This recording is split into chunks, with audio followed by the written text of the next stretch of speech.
by its members' conscience and their solemn oath to do impartial justice.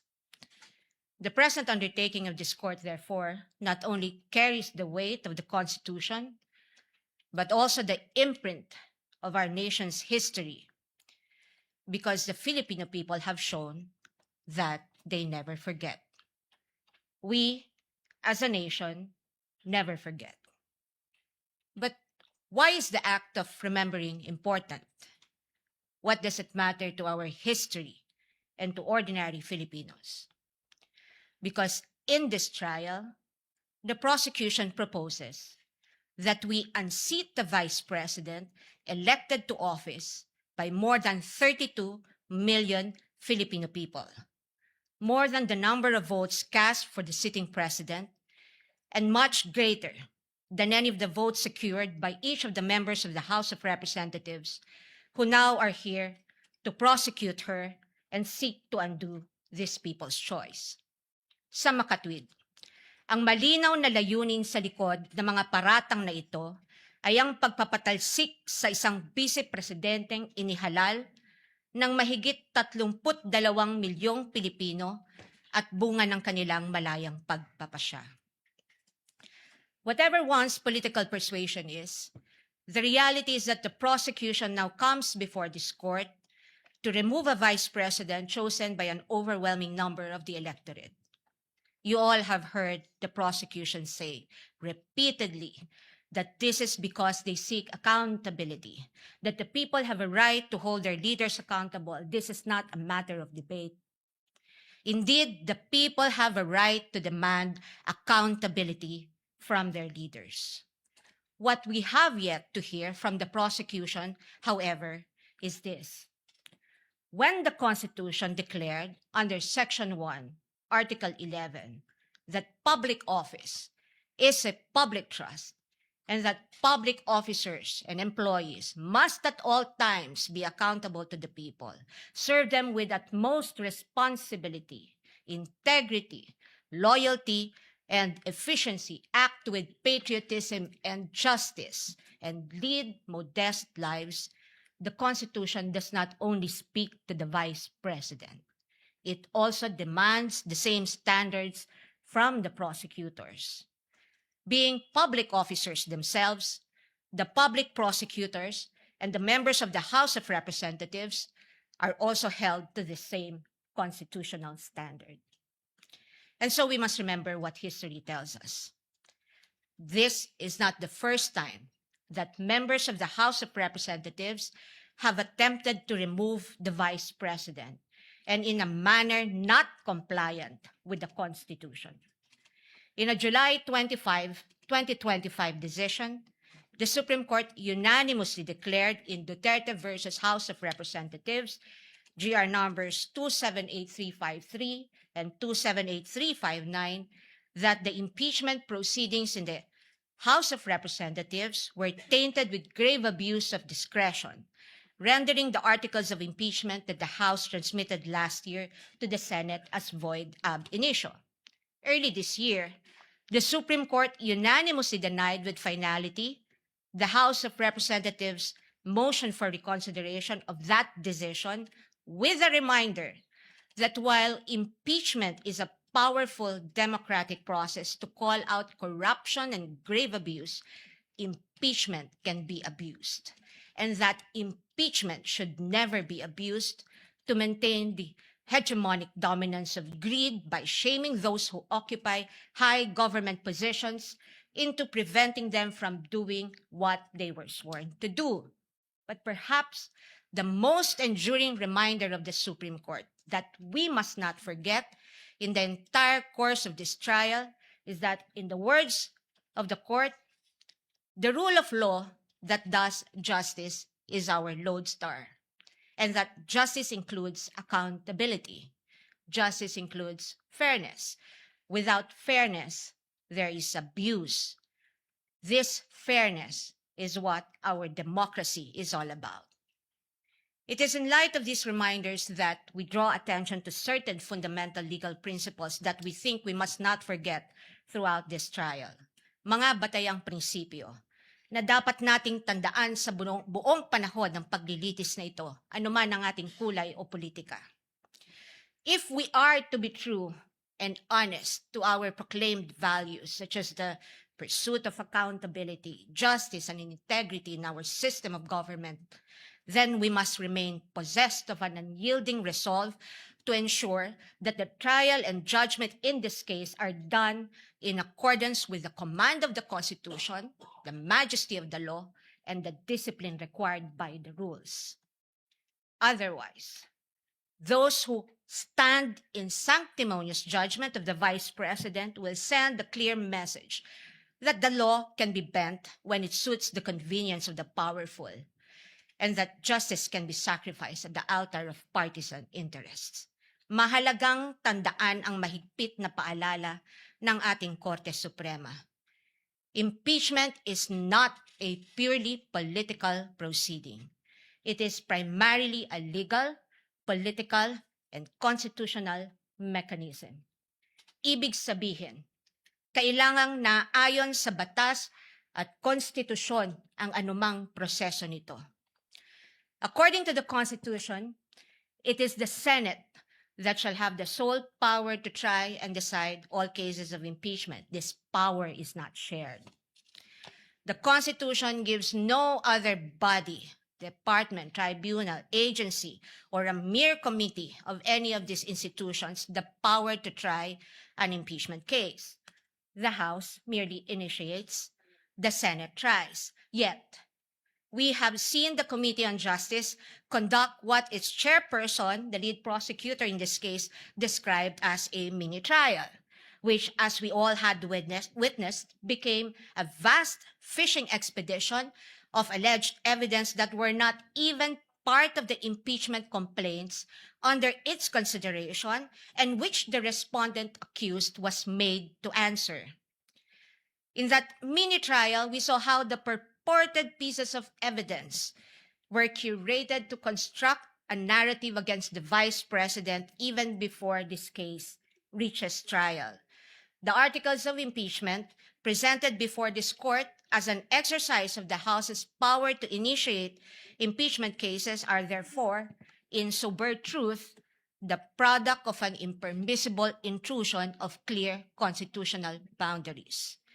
Over the course of the impeachment trial, the prosecution will attempt to convince this court and the court of public opinion that the allegations in the articles of impeachment are supported by materials they obtained during their mini trial, and that evidence exists to sustain a judgment of conviction. They will claim that the notices of suspension and disallowance issued by the COA and the COA decision denying the Vice President's appeal of that disallowance support their accusations, with the release of that decision by the COA conveniently timed and coinciding with the committee hearings. They will claim that the certifications of the PSA confirm their allegation that recipients of the confidential funds do not exist, even though they listed one Mary Grace Beatos in their pre-trial brief as among their witnesses, or that the liquidation of the confidential funds in a span of 11 days was allegedly swift as to invite suspicion.